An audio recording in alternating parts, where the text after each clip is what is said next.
and they are at about 15.2 ounces for the 17 boards. And I checked on Board Sort. These cards, I'm guessing they're considered gold-fingered cards, no fan, no heat sinks, no brackets. So they're about $4 a pound, and we almost have a pound here, so it comes to about $3.75 at 15 ounces instead of the 4.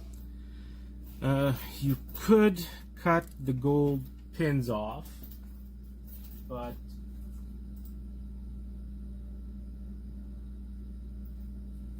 I don't think it's worth it because the weight is so negligible that you'll lose the money by trimming them, because obviously if you trim them, the card is worth about, let's see here,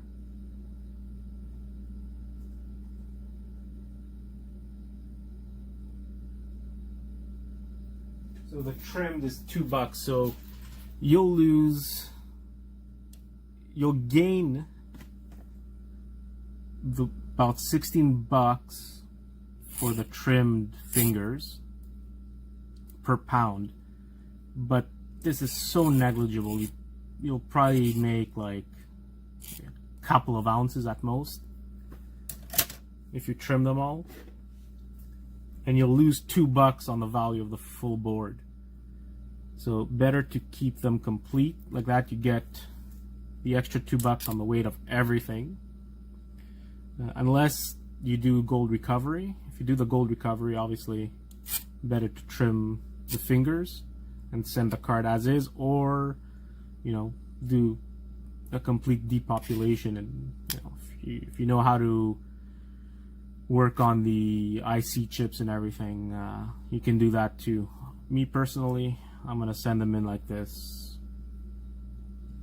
A lot easier for me. I don't have to deal with chemicals or burning the IC chips and grinding them up and whatnot. So there you go. That's what's in a Sega Genesis game.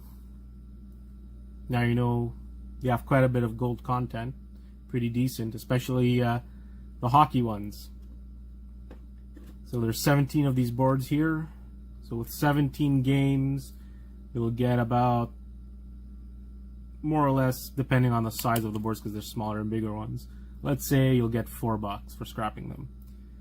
Or you can sell them as is, and hopefully maybe you get $5. So one way or the other, you sell them or you scrap them, you'll get about the same value.